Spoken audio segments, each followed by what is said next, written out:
Hey, welcome, man. Stick.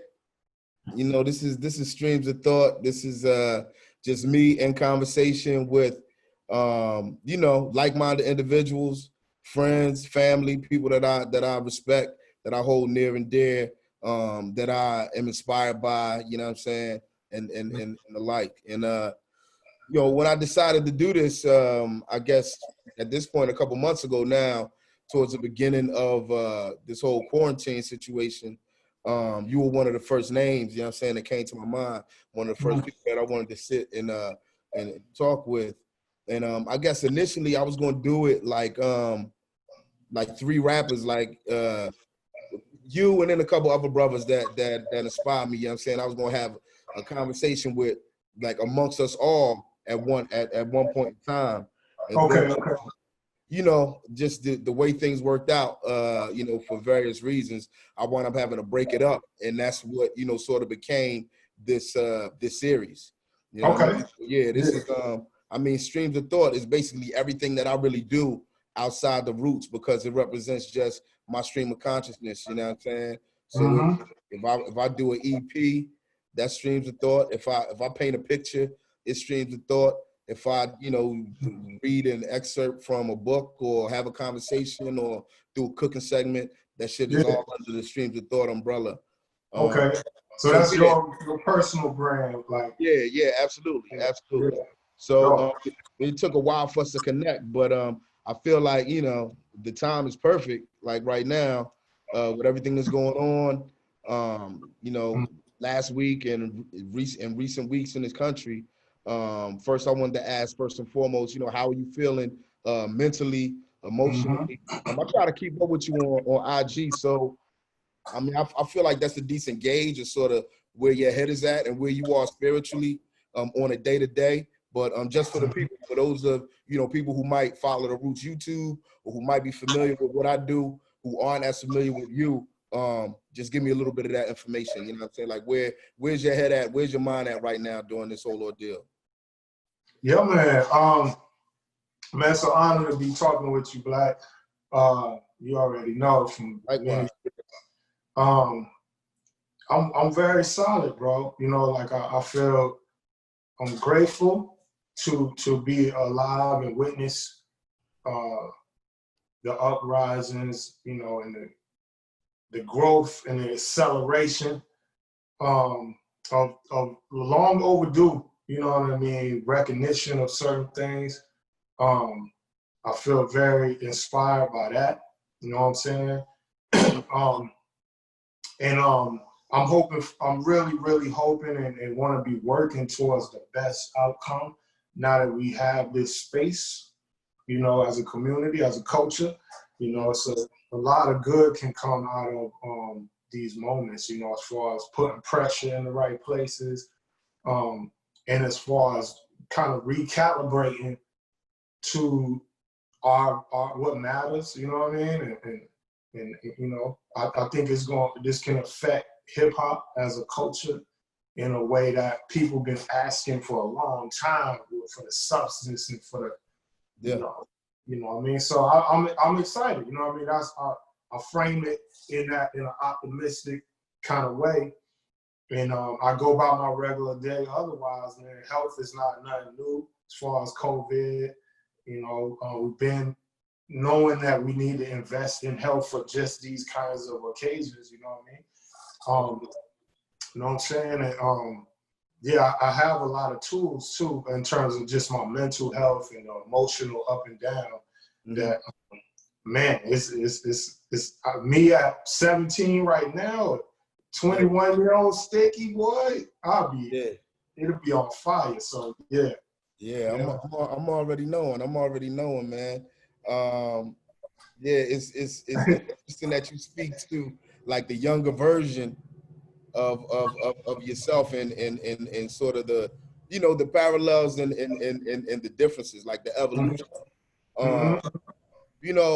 I got a lot of respect for people who are able to transform, and people who are able to evolve and able to sort of to change and to rise to the challenge, to rise to the call, and who in their art have sort of come to an awakening and awareness at a certain stage of their career. You know what I mean? I feel like it's never too late to get conscious. It's never too late to sort of start speaking truth to power and so on and so forth. But I definitely feel like it requires a certain, like a far higher level of discipline and sacrifice and courage and focus to devote your entire career to that, like to make that sort of decision as a young person when you're 17, 19, 21, to say, yo, this is what, you know, everything I do is going to be about. I feel like, you know what I mean, that's just a different type of self-investment. So I wanted to ask you, like, how does it make you feel, you know, to know that, for instance, Let's Get Free, right? Like Dead Prez, which is like you're one half of Dead Prez, of the group Dead Prez. Like your first album is called Let's Get Free. How does it make you feel that, you know, some of the music, some of the songs that you wrote, you know, as a young person are more timely now than ever?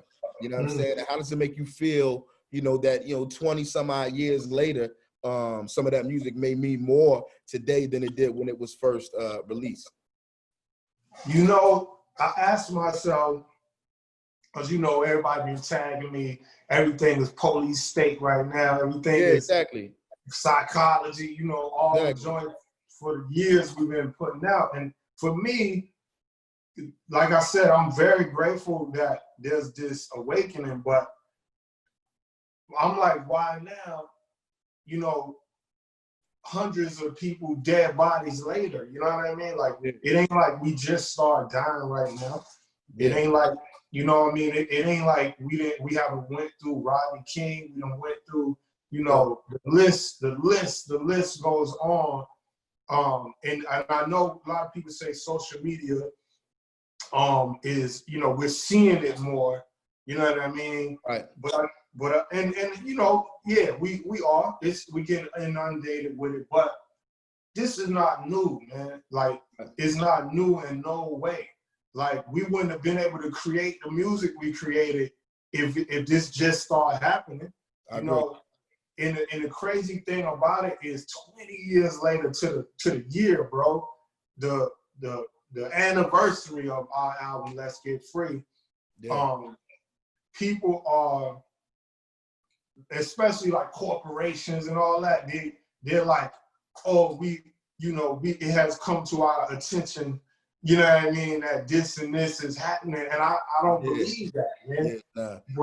But it's something now that makes now the tip, as you guys would say, a tipping point. Tipping point. You know what I'm saying? And I'm a student, man. I'm studying that. You know what I mean? Right now, I'm trying to really pay attention to what makes now the time. You know, and not be part of the confusion, but add on to the clarity. You know what I'm saying? Yeah, I agree. Well, I mean, you've always had that effect on the situation, really. You know what I'm saying? Even, I mean, you know, as I recall, Young Stic, I feel like you've always been a voice of reason. You know what I'm saying? You know, maybe now more so than ever, but for, you know, if I've known you for 20 years, for 21, 22 years, you've always been a voice of reason, in my opinion. Can you speak to like where you were mentally during like the recording process when y'all was working on Let's Get Free? Like when you said, you know, Young Sticky, like where was your head at that point in time? I was 1 foot in the street, 1 foot in the struggle. You know what I mean? Like real, and I was like, my rage that I walk around with have found what I thought is a progressive expression in being a voice for the Uhuru movement. You know what I mean? And to me, that was the most gangsterest thing I could do, is to take that raw energy and pretty much be a soldier for these certain messages, you know what I mean? And use my skill set, you know, as an MC, a communicator, producer, to channel that in a way that going resonate with more people, more dudes on the block, more dudes in college, more people around the world than it was at the little rallies and the local stuff that you do when you're trying to get the word out. It's like hip hop travels further. And Right. I had, since 5th grade, I've been an MC. Before I got politicized and all that, I'm studying the legends and just appreciating the craft and working on it. And I, long story short, I got politicized by doing a rap about these conditions, basically, at my high school. Okay. It was so racist, they couldn't even let me finish. It shut the school down. Wow. It popped off. It was, you know what I mean? It was like right now when I was in high school, at my high school. And that was the first time my teacher, this lady, Miss Green, she was the only lady at school, black lady, with a natural, right? Way back in the day. And I didn't look at it as a natural. I just looked at it like, she different. And because what my consciousness was, right? So she was like, I always see you rapping, you rhyming everything, you everywhere, but what you be talking about? And she gave me a challenge to write a rhyme for the first ever Black History Month celebration at our high school. It was the first one. Where was your high school? It was right outside of Tallahassee, Florida, in a town called Wakulla, right? Okay. Dog, we had a rebel flag, a Confederate flag sidewalk with the hedges cut. Like, it was like that, right?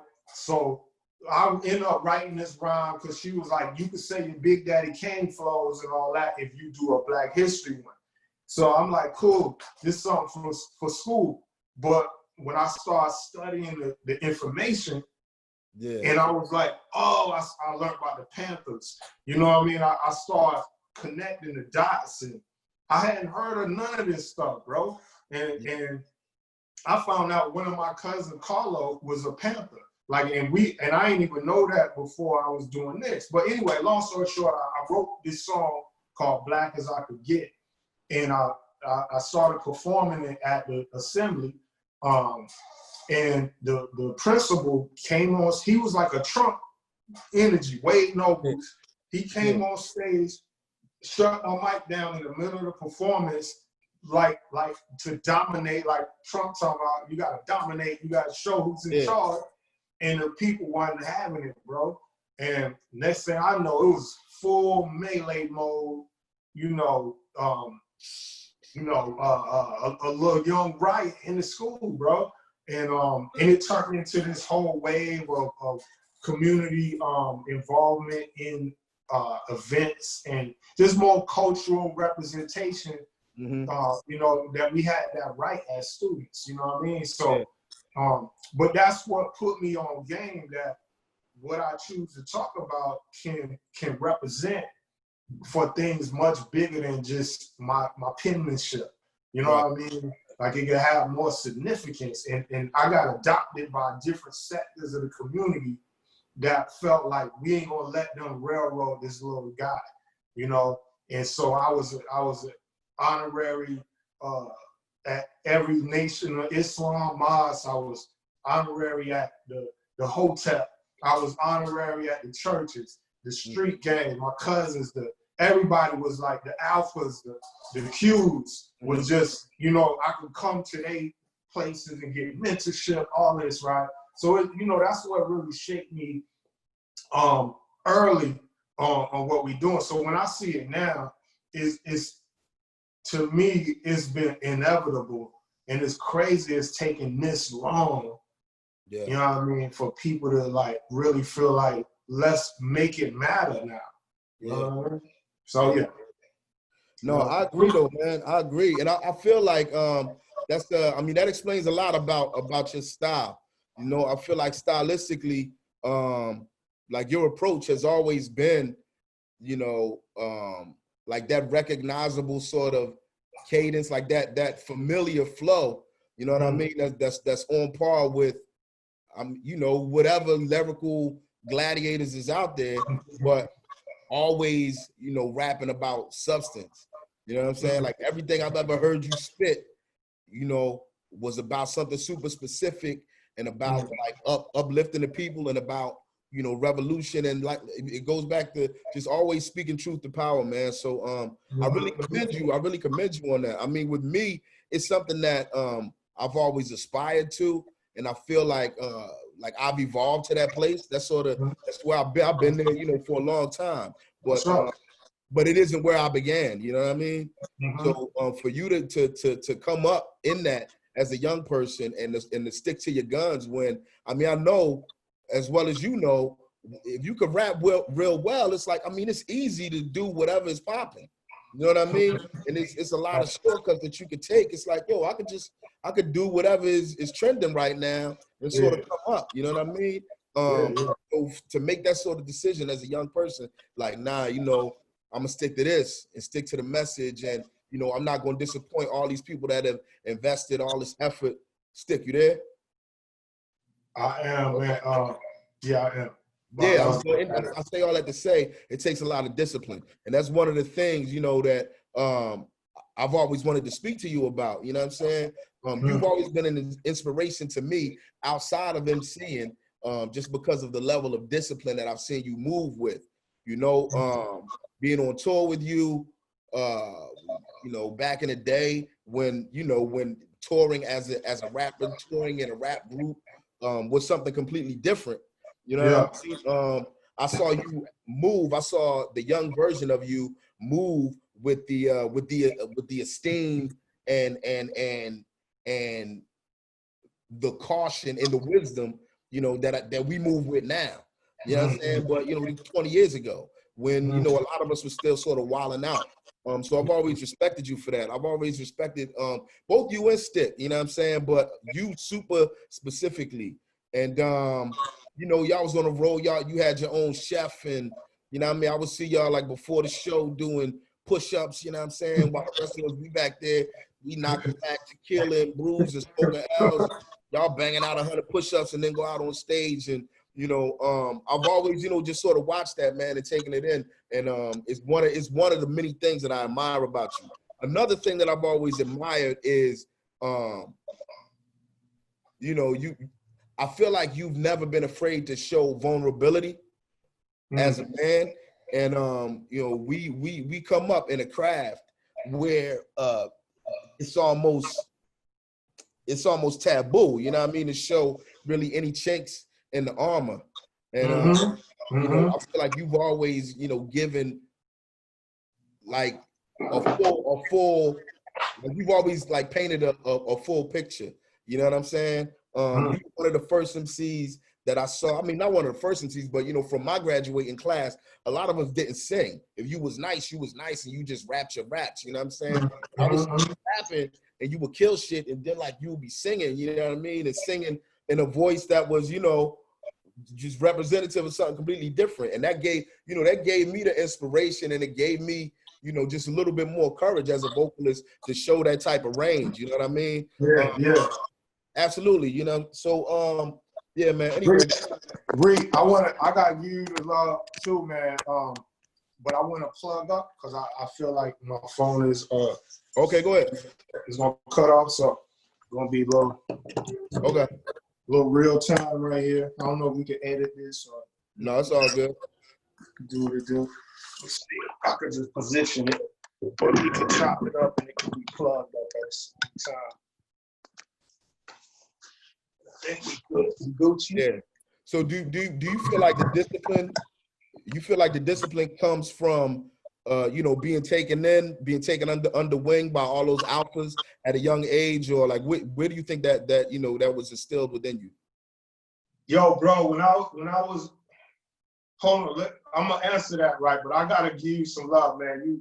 You showing mad love, but you know, if it weren't for the Roots appreciating Dad Prez and creating a space, you know, for us in the industry, like y'all did that single-handedly.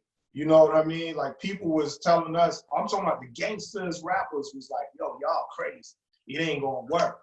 Yeah, I'm like, man, how you selling crack 24/7 and now what I'm doing too hard? You feel me? And y'all, you guys, you Talib, Black Star, you know, most, like you guys, I mean, just said, hey, y'all rolling with us. You know what I mean? You open it up, and it was just like a brotherhood just from the jump.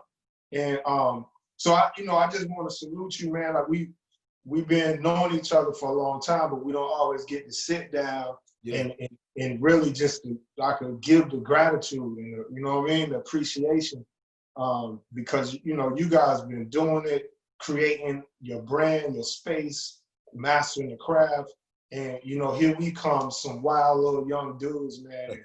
We on tour the best. The best band in hip hop. We get to do our joints with, man. Like that was an alley hoop ridiculous, No, man, likewise. It was not only was it a pleasure and an honor, man. I felt like, and I'm sure I could speak for Black Star and the Cool and Common and all the rest of the like-minded individuals that was sort of part of that same brotherhood. We felt like that was our responsibility.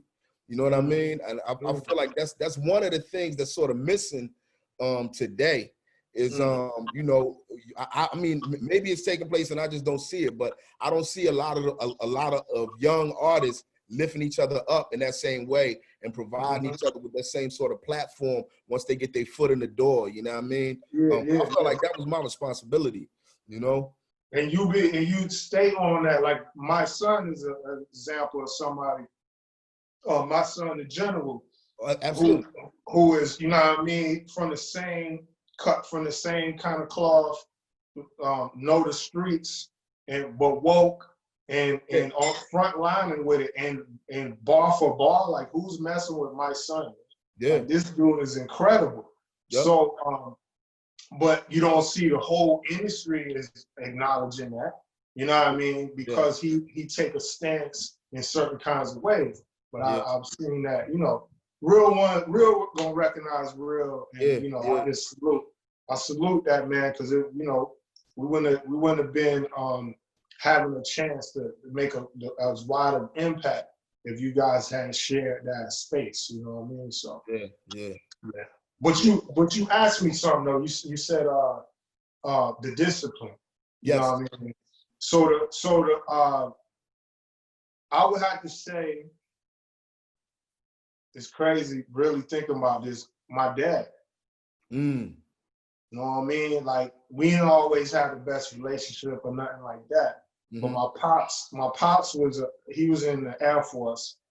And in general, just my grandfather, him, they got a certain kind of manly demeanor and character and expectations, you know what I mean? That other people find a little more intense. Right, so I was raised under that first and foremost, and I think my dad just made me appreciate, like, if you say you're gonna do something, you gotta do it. Right. You know what I mean? If he say he's gonna be there at 6 o'clock, he gonna be there at 5:45. You know what I mean? Like certain, right. You know what I'm saying? So just and I ain't always like it, and I ain't always get it, and he wasn't perfect and all that, but it was a part of my DNA to be like him in a certain kind of way. So I think I've always looked for structure. You know what I'm saying? I've always looked for a place to soldier. You know what I'm saying? Like it's just in you. So things like the martial arts attracted me because it provides that. And I think the most holistic way you can become a warrior, because where in the military, they're gonna send you to go kill somebody, in a nutshell. But in martial arts, you can learn, skills to kill, to heal, etc. But the real work is you. It's the battlefield inside you. And once I got politicized, man, like I wanted to go to the military. I thought I was gonna be an Army Ranger. You know what I mean? I mapped my whole neighborhood as a teen. You know what I mean? This was before I was conscious politically. It was just, I thought I could do that. You know what I mean? I love being outside, You know what I mean? I like shooting. I like training. I like doing No, all. I definitely get that because I see you training in combat boots a lot. You know what I mean? Yeah. You know what I mean? And that, you know, inspired by Ali. You know what I mean? Yeah. You know, I figure if I can run in boots, if I put on some regular shoes, It's over. flying. You know? But Yeah. yeah, man. That it's a mixture of that, but that's the roots. But really, once I started taking Wushu Kwan Kung Fu, and I saw that I needed that for like my manhood, like my rite of passage that we don't have culturally, like in this society, but we used to. And I didn't know that it was gonna have that effect on my growth and development. You know, I was like martial arts, I'm into it, whoop. I had gout, and I was trying to heal from that and get my leg back, blah blah blah. So I went in there more looking at like a physical training. I'm gonna get stronger, and I learned that the martial arts is a spiritual endeavor. You know what I mean? It could take you far as you dedicate to it. You know what I mean? Not just physically, but more importantly, all the emotional opponents of our everyday. When you start seeing what a fighter learns in terms of like the sweet science of strategy for fighting. When you apply that to the brain in the thought patterns, or even as a movement, we can use so much of them principles if we train more in just how we move as a collective. Like, you know what I'm saying? So anyway, you know, martial arts I credit with definitely helping my maturity, man, as a person. Not to whoop nobody ass, but just to be in tune with my energy and to use it with intention. You know what I mean? Keep it under control, and when it's time for water, be the water. And when it's time be the lightning, be the lightning. You know what I mean? Right. Yeah. Yeah. Can you Now that's beautiful, man. Be like water is one of those quotes that I associate with you too. And can you tell me how you and M1, your partner in Prez, how'd you guys meet? Okay, yeah. So me and M met at HBCU in Tallahassee, FAMU, Florida A&M University, right? He came from North Carolina and New York down to go to FAM, and I think he was taking accounting, right? And I never went to college. I never enrolled in no college, but I was a local in Tallahassee. And you know what I mean? I'm up there getting the resources, free food from the cab, hollering at the chicks, you know, local campus life, right? And I had, again, been adopted by so many different groups. And one of those groups was the Black Psychology Department. And I used to get to come sit in them in regular courses and as a young dude and just soak it up and learn what they was learning without paying for it, right?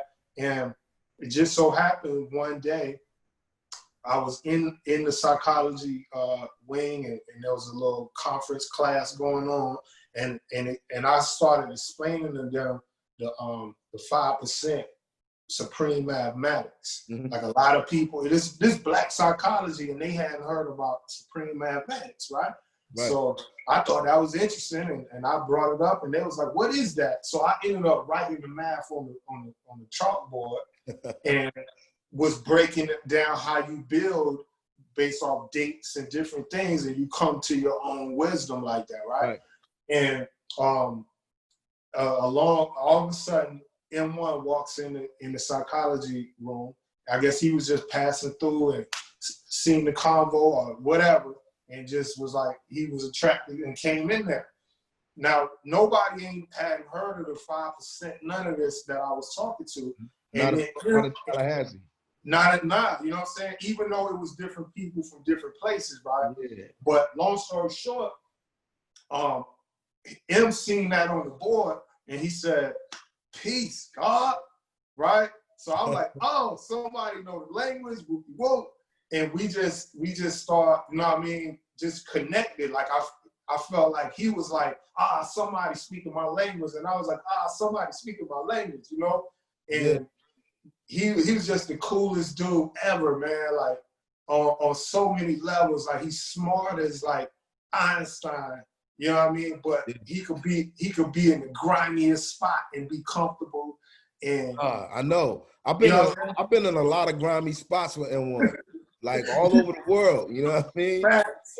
And you know, and he always comfortable. You know what I'm saying? The way he move, it puts me at ease. You know what I'm saying? Yeah, for sure. So yeah, man, you know how that's him. That's him. He got a golden heart. Just a genuine dude. You know, we could have fun. We could get serious. We could do some gangster shit. Like if we want to learn, you know, he done taught me so much like a big brother, man. So we connected like that, and we got into the movement before we even talked about like on some rap. You know what I mean? It was more like we both was feeling his mom was incarcerated. Right. Drugs had, you know, affected his life in a major way. And then my older brother was addicted. And I think we both, you know, had that in common. And, you know, next thing you know, man, we was best friends and, you know, running around.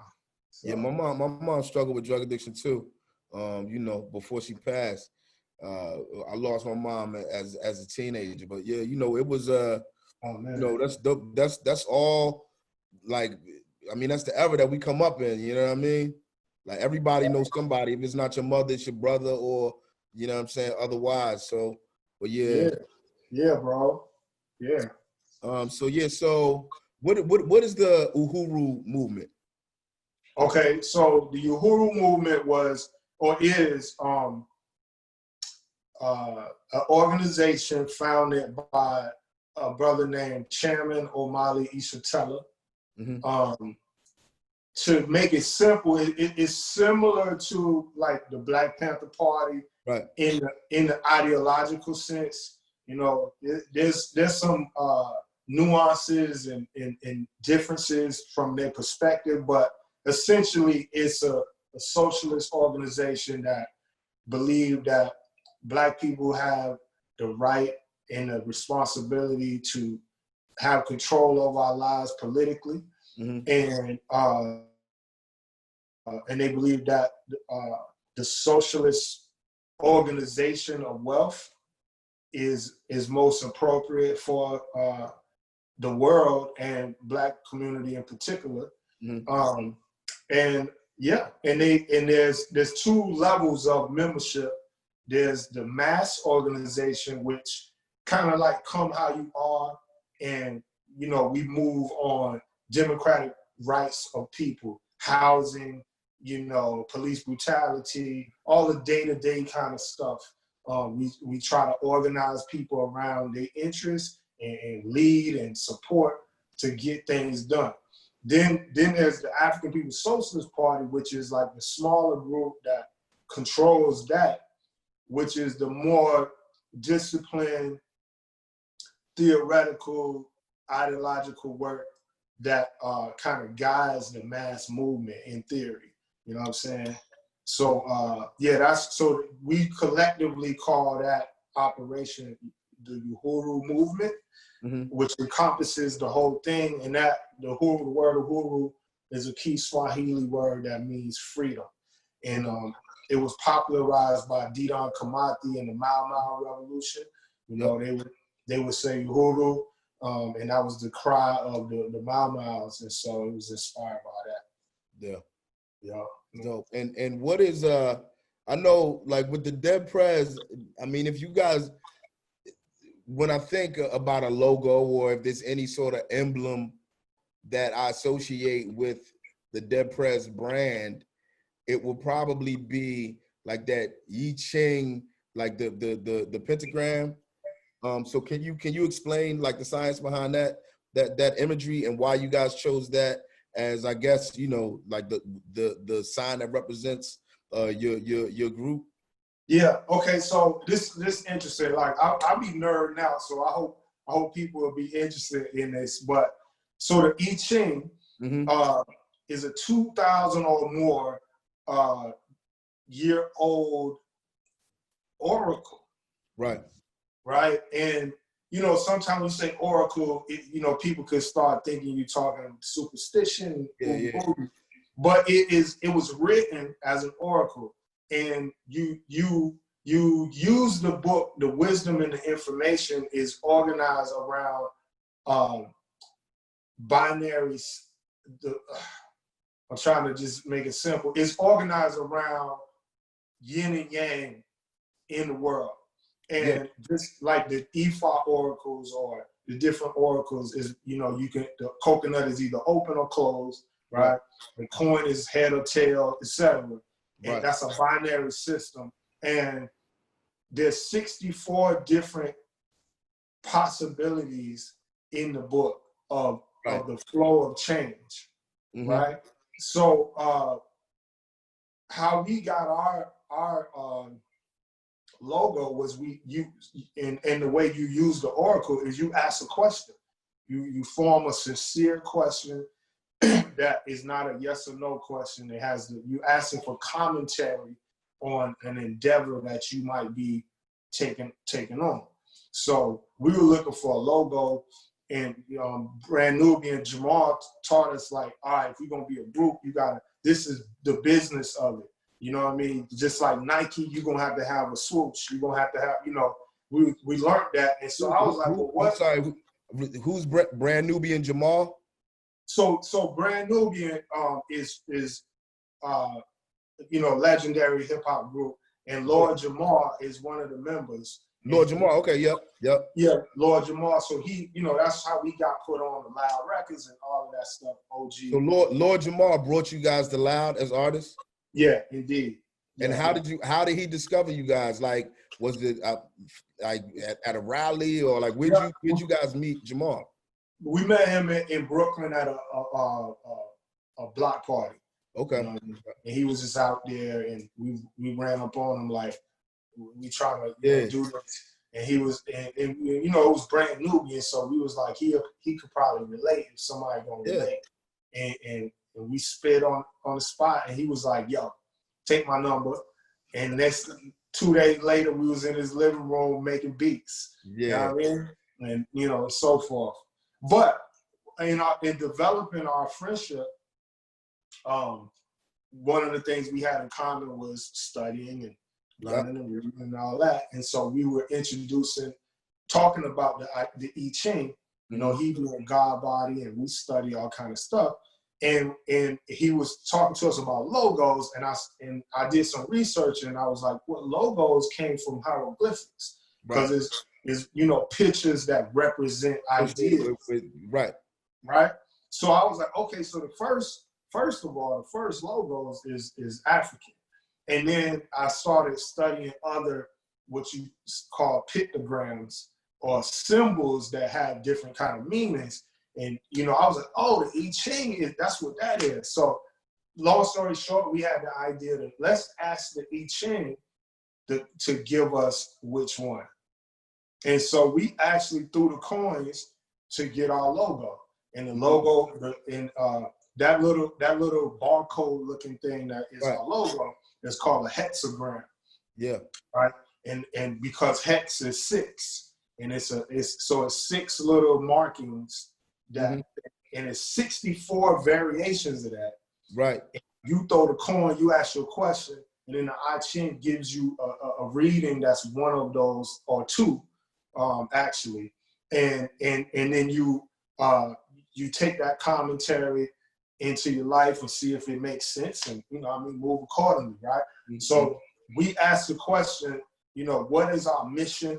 What is our meaning? What is our purpose? What would be most suitable for what we come to do, right? And the I Ching said 7, 7. Wow. 2 sevens. Wow. You know what I mean? 7 is she. She is the army, the people army.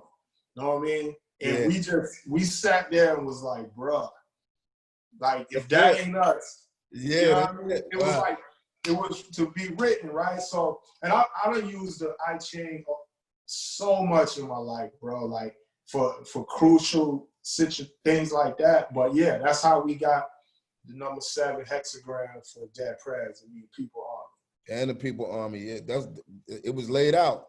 Army. Yeah, it's Yeah. laid out. The rest is history. What's the significance of Sean C in the career of Dead Prez? Sean C, Oh man. producer, legendary A&R at Loud Records. Mm-hmm.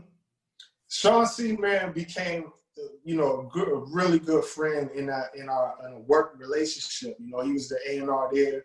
Sean, Scott Free, Matt Life, those guys had already kind of made a name for themselves as tastemakers in the culture. Yeah. In Source Magazine, and then Sean was interning and then kind of worked his way into that Loud Records fold, and up to the point where when we got signed, we were the new group that they assigned Sean to kind of work with and do what he do, along with Maddie and them.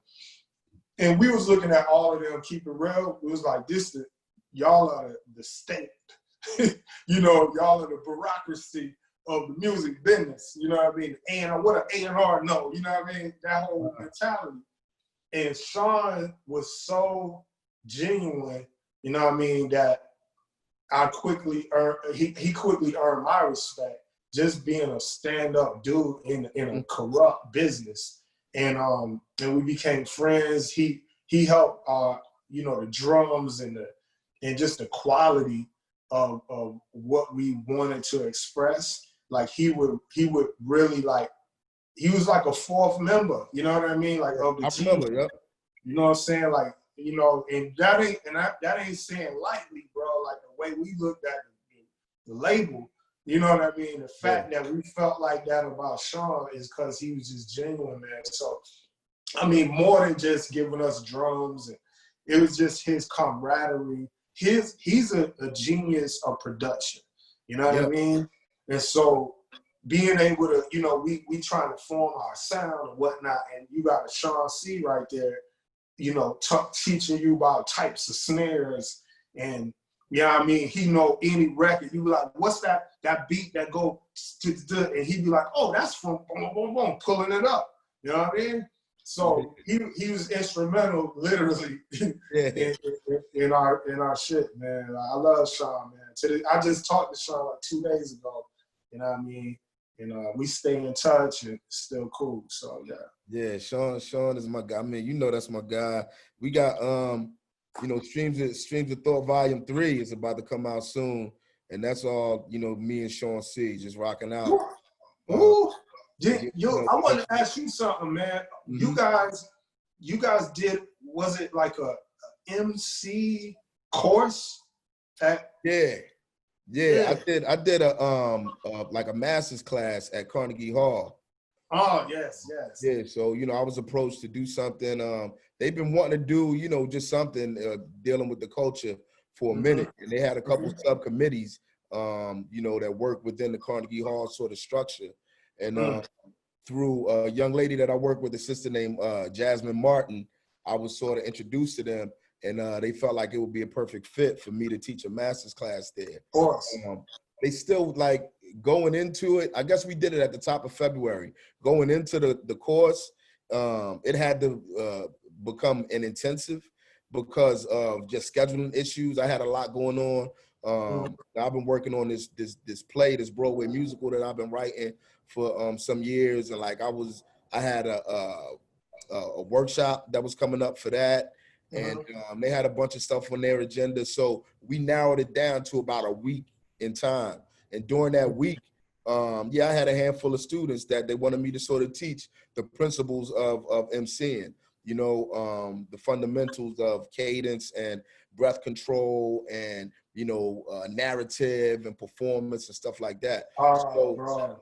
Again, I had the opportunity to do it, myself. It was sort of my thing, but I felt like it was only right for me to bring in someone who represented the other side of the coin, with regards to what I had to offer, and that was Sean C. So me and Sean, we did it together. You know what I'm saying? And he was able to speak from the perspective of a record executive and an instrumentalist, a producer. And yeah, you know, we was like fire and water in there, and it worked out really well.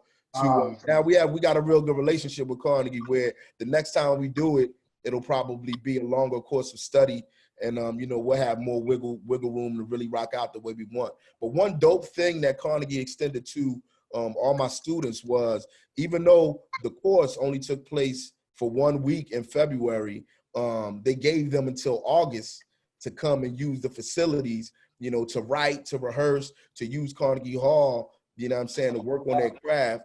Like whenever, like all you had to do was like, you know, call in advance and let them know that you wanted to come and work in the space. So it's kind of whack that, you know, so much time has gone by without us being able to really interact with everybody. You know what I mean? It's whack that the city is shut down during this time. And I'm hoping that once things open back up, like that they'll extend the period of time, you know, for which my students are able to still utilize the space. But yeah, Sean C, that's my guy, man. Strange of Thought Volume 3. Yeah, there it is, man. I'm on that, man. And that's a blessing that you guys brought that forward, man. You had Nas, I'm gonna tell you something. Years ago, you know, everybody knows this famous line where Nas said, I'm half man, half amazing.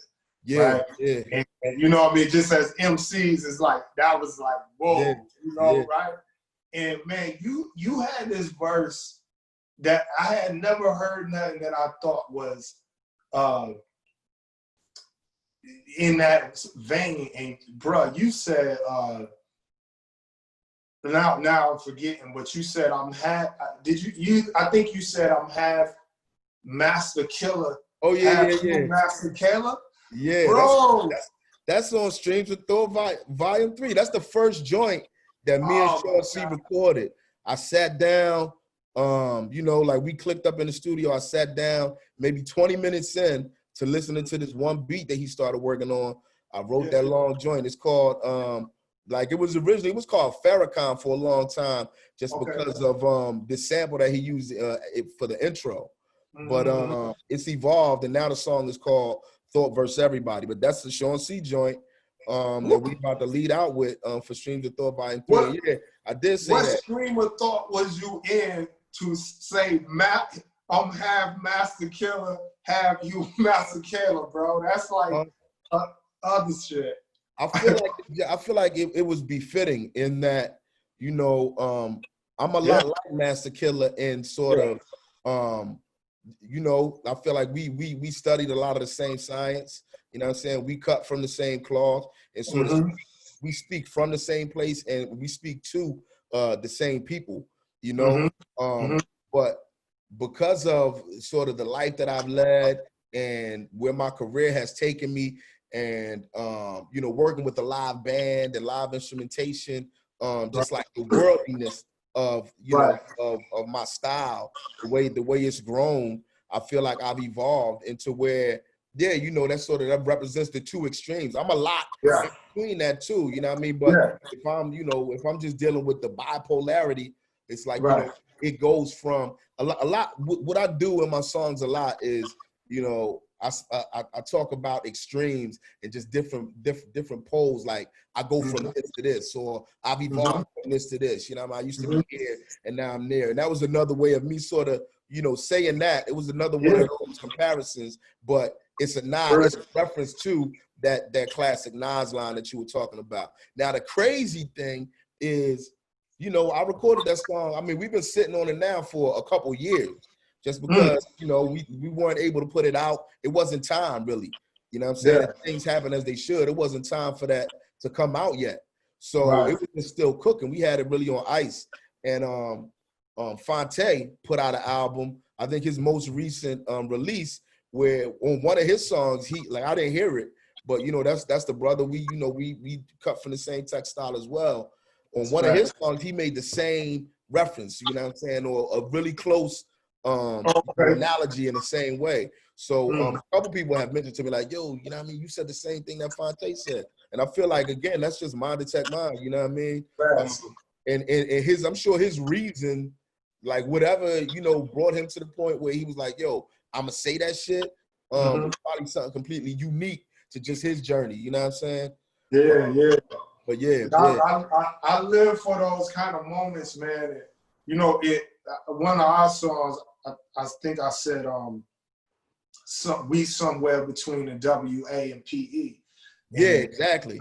You know, it was the same kind of thing as where you're trying to befittingly, you know what I mean, like describe something that's ever becoming at the same time. You know what I mean? Yeah.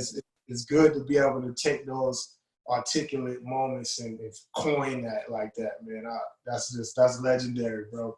Yeah, I just something that I said in some unreleased joint that I did a few weeks ago. I said monarch of melanin. They all relish in the way I'm Ralph McDaniels meets Ralph Ellison. You know what I'm saying? I really try to challenge myself to come up with the dopest version of that particular analogy. Like exactly, bro. That's the vibe I'm on. I stay on that right time. Ralph McDaniels and Ralph Ellison. Yo, you know stop it. Yeah, bro. I love it. So look, real quick, man, I want to get into you know, like what you dealing with now at this point in your career. What is Fit Hop? I know you got the #1 Fit Hop album on streaming platforms right now. What is RBG Fit Club and what is Fit Hop? You know what I'm saying? What is your this new chapter in your life? What does that become for you? Right on, man. So Fit Hop is a term that, you know, I just kind of coins my passion for hip hop and health and wellness and fitness, all that. You know what I mean? Just an easy way to kind of put it together and have people understand, you know, that conceptually, you know, what this is. You know, it's a little different than music that you kind of just, you know, put in the ride and you listen to it as a spectator, so to speak. You know, Fit Hop is more about getting people engaged in working out, training, whatever form that you get your sweat on, with music that's kind of engineered for that experience. So there's a lot of research that goes into, you know, how music impacts exercise performance. There's a lot of positive psychology techniques, you know, in terms of how you frame even the verses. And it's a very disciplined way to approach making music.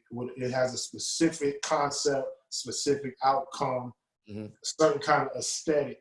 And it really fits my strengths and, you know, and interests and experiences. You know what I'm saying? So Fit Hop is definitely that.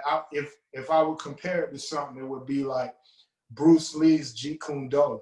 You know, was his expression of martial arts, and it was an eclectic mix as opposed to a traditional, you know, like you know, karate or kung fu, or, you know, the different traditional practices. Bruce Lee was more hip hop with it. He was like, I'm gonna sample some of this, some of that, some of that. So, you know, Fit Hop is similar in that, you know, I'm sampling motivational speakers. You know what I mean? I'm talking about different holistic practices, not just calisthenics, not just weights, not just running, also meditation and sobriety and, you know, lifestyle, right? Yeah. So, but yeah, it came through spirit, man, like just the inspiration. And I, you know, I was running one day, playing a beat in my headphones, and I was on my run, and I started, couplets started coming to me about the run, you know, just the visceral experience itself. And that was like an awakening, like, oh, bro, you know, like I could really explore that from a person that's, you know, basically trying to get it. You in the middle of your training. What are you thinking? What would be impactful if I had this thought going up a hill? Right. You know, if the verse was helping me get up the hill, you know, at the same time. So, you know, Fit hop is my canvas, my little canvas to play with those two worlds. You know what I mean? And so RBG Fit Club is the bigger umbrella of that movement is really, I never wanted to have no fan club. I always see, our community as comrades, and you know what I mean? And so I was like, we could leverage, the influence we have, and have people like, oh, I'm a fan and all that. Or, it could be like, yo, you training in the morning? Like, I'm training, what you doing? Oh, let me try that. Try this, what herb that is, and I've seen it like a club, like a community. And so RBG Fit Club is me and my wife's attempt to create a community around a healthy lifestyle. Yeah. Rooted in hip hop, you know what I mean? Keeping it solid. You ain't gotta be something you not, you know what I mean, to be healthy, and holistic, and just that's missing in the health space. I agree. Where, you know what I'm saying? Where I feel like people feel like they gotta be a world-class athlete to come to the gym, or what I mean? They got, you know what I mean? It's like our thing is get in where you fit in, and we're gonna grow together. We got 5 basic principles: knowledge, nutrition, exercise, rest, and consistency. And everything that we create, our books, our music, our platform, is either a holistic expression of those 5 principles, or we emphasize in one or a few, in different ways. So. Yeah, I appreciate that, man. I appreciate that. I appreciate the way, you make it a family affair. It's no profanity. You know what I mean? It's something I can listen to with my kids. If we, we on a walk, we on a run. I like the way you incorporate, like your wife's perspective. You know what I'm saying? There's something on there for everybody. And this is most recently you put out volume 2, right? Yep. Yeah. Workout 2. The first workout came out 2011. Okay. And it's been phenomenal, bro. Like, I've been traveling, I've been working with different brands, I've been doing independent stuff, just from the support. Like, people come to find out, people like working out to hip hop music, man. Yeah. And we like the energy, the aggression, we like the poetry of it, we like that it distracts us from the monotony and the mundane. But some of the feedback that I've heard through the years is, but I don't want to be hearing certain kind of words all the time when I'm trying to get in the right space. Or you might be at the gym trying to get sober, and all the rap music is just reminding you of just negative stuff. Yeah. So I was like, I done that too. You know what I mean? I used to blow it down crazy, pass out wet. So I ain't, my thing is not about judgments and nothing like that, but just trying to embody that changed person in the music, so that a person that need that boost, when they hear Sober Soldier, for example, they don't gotta feel like it's corny. You know what I mean? It's strength. Look, man, that song in particular, I mean, just like really the whole movement, man. It's definitely helped me to find my sobriety. You know what I'm saying? I mean, you know it just as well as anybody. I mean, I love to smoke, love to drink. You know what I mean? The finest of the, that the world has to offer. Yes, sir. I've partaken for a long time, but I made it through all of 2019. Sober, completely sober, and so far do all of 2020. So like the last time I had anything to smoke or drink, any sort of intoxicant, was the year was still 2018. So I definitely have you to thank for giving me the music to rely upon. I think you'd like at moments when I'm really feeling it, if I'm in the middle of a run, or if I feel like I wanted to smoke or I wanted to have a drink or something but I didn't, if your music has something to do with it, those are the times that I try to hit you like, yo, I'm listening to your joint right now. You know what I'm saying? Like, yeah, I appreciate this. I appreciate that. I appreciate just the trickle down effect, man, the influence that your positivity and that your discipline has had on other people that you work with. You know what I mean? And just the transformative journey that I watch other people, like you take a Styles P, for example. You know what I'm saying? I'm positive that your music and your journey has helped to influence him in his, and and that's another one of the most like when I first wanted to do this, the three people that I wanted to talk to start off Streams of Thought conversations was you, Styles, and Mice. You know what I'm saying? Wow. And I mean, I feel like that's something that I probably still want to do, but I'm glad that I had this opportunity, to just to have a one-on-one and just chop it up, man. So I mean, in closing, I know you get a lot of questions about as an MC, who your top 5 MCs. Your wife is a vegan chef, so you might get questions, about who your top 5 chefs, or you know what I mean, whatever.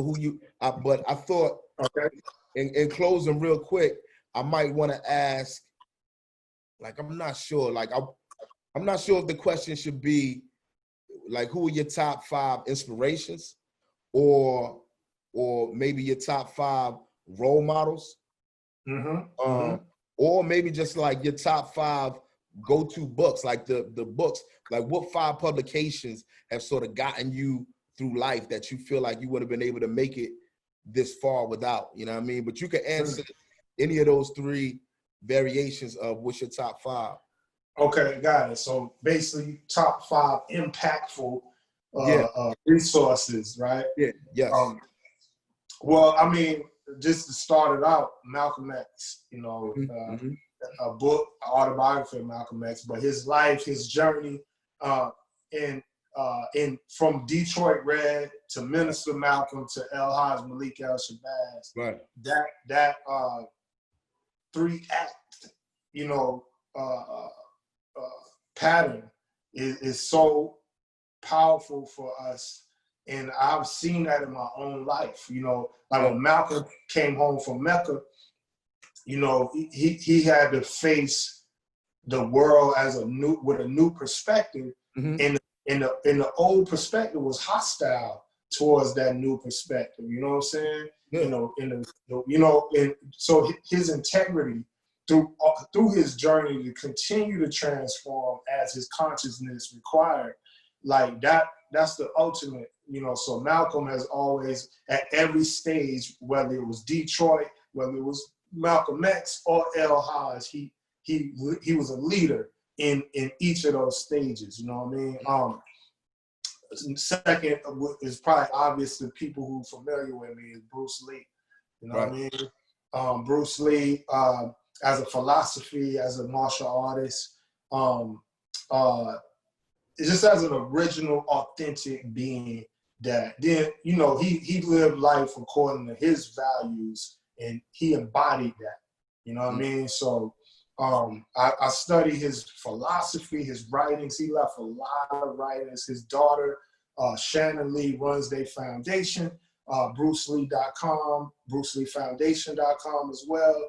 And I've been able to work with them and just learn more about Bruce Lee as a philosopher, and all of the legacy he's left of ideas and things he's innovated.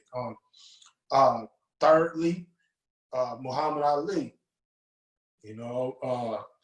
just how he embodies, that courage, that confidence. He's, amazing athlete, but then he was a poet, and then he was a psychologist, and then he would get on the platform and just ferociously, courageously, with all the charisma in the world, educate folks, slap you in the mouth in a most genuine, loving way, but slap you, you know what I mean? Like just his ability to be himself, you know what I mean? At the level is inspiration every day, man. So Malcolm, Bruce, Ali are is a trilogy Yeah. of influence. You know what I mean? That's the trifecta. Yeah. Yeah. You know. Yeah. So I mean, is there anything in closing, you know, that you want to say? I mean, I don't know. I guess moving forward, like any words to people who I'm not sure when this interview is going to go up. I mean, I won't call it an interview. I'm not sure when this conversation is going to go up. But I'm sure, you know, we're probably going to still be amidst everything that's going on. You know what I'm saying? The struggle continues, and I'm sure, you know, that people are going to want to hear your words. So any parting, you know what I mean, jewel that you could drop on us, man, it would be deeply appreciated. Yeah, man. I mean, I saw actually real quick. I'm sorry, bro. I saw you posted something about power questions to sort of ask yourself. Could you speak to that real quick, like before we break out? Yeah. So real quick, in a nutshell, a power question comes from the life coaching field, right? Of psychology, of holistic health counseling, life coaching. There's a type of question that's defined as a power question that separates it from other questions. And a power question is designed to empower you by what it causes you to reflect on, right? So like, you know, you ask a person, how you feeling, right? A person could say miserable or great or whatever, right? That's just, it is what it is. But if you say, what two things do you think can impact you right now for how you feel, right? That's a power question. Because when a person says, right now can make me feel, push me towards this or that, what could do that? Now I'm thinking in a way that creates opportunity, that creates action that is impactful. So that's what power questions is about. You know what I mean? And I try to ask those, use my platform to share some of those at different times. Because I think a lot of times people are trying to be the answer giver. Right. You know what I mean? Like, here's the answer. Here, you see that the ego is running rampant in social media of everybody that all of a sudden is a general and all of a sudden has all the answers. But I think we all are looking for answers, but the quality of the questions that we ask at this time is going to matter, even where our energy and attention is focused at.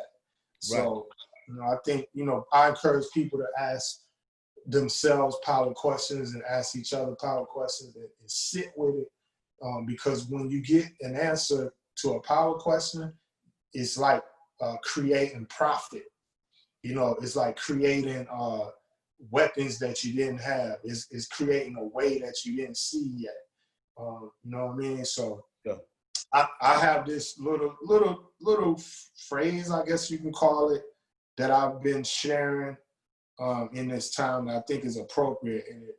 And it says, observe the chaos. Right. Absorb the clarity. And contribute your service. You know, that's pretty much what I try to practice. You know, that's my daily, you know, to be present, to see what is here, you know what I mean? And see how can I add on to the clarity instead of the confusion? What can I take away that makes me more clear, and how I can be of service? And then provide and contribute that service and don't get caught up in the chaos, you know? So that's what I like to share, man. No, that's real. That's real, bro. I appreciate you for that. You know, in closing, is there, aside from following you on social media, what's your name on social? Is it at Stic or at Stic, man? It's just STIC. And I'll take this opportunity to let people know that I kind of had a name change. You know what I mean? So I just go by Stic now, STIC, and all the platforms. Just wanted to be simpler, quicker, easier to get to. People is like dot man and do you leave a dot? And just, you know, and also I think I've changed significantly enough that if you listen to Stick Man versus some Stick material, you're gonna see some differences. And honoring our legacy with Dad Prez, I feel like it's important to make certain distinctions. You know what I mean? Right. Because is there an RBG Fit website, or like is there like like where can people follow or contribute, or buy some merch or get just more information about RBG Fit? Yep, rbgfitclub.com is our brand website, the lifestyle. We got a newsletter that goes out to a couple thousand people. We and everything that we do kind of comes through that headquarters. And something I'm excited that's coming down the pipe that I want people to sign up to our newsletter for is we're building. We bought some land in Atlanta, and we're building a space to practice holistic lifestyle in a new kind of integrated way with Fit Hop. So that's like one of our major next projects that we've been working on for about a year. We got the land and the surveys and the permissions and all this kind of stuff. But there's going to be more information around those campaigns. But that's dope, man. Hey, I told you I want to be on that next Fit Hop. What is the workout?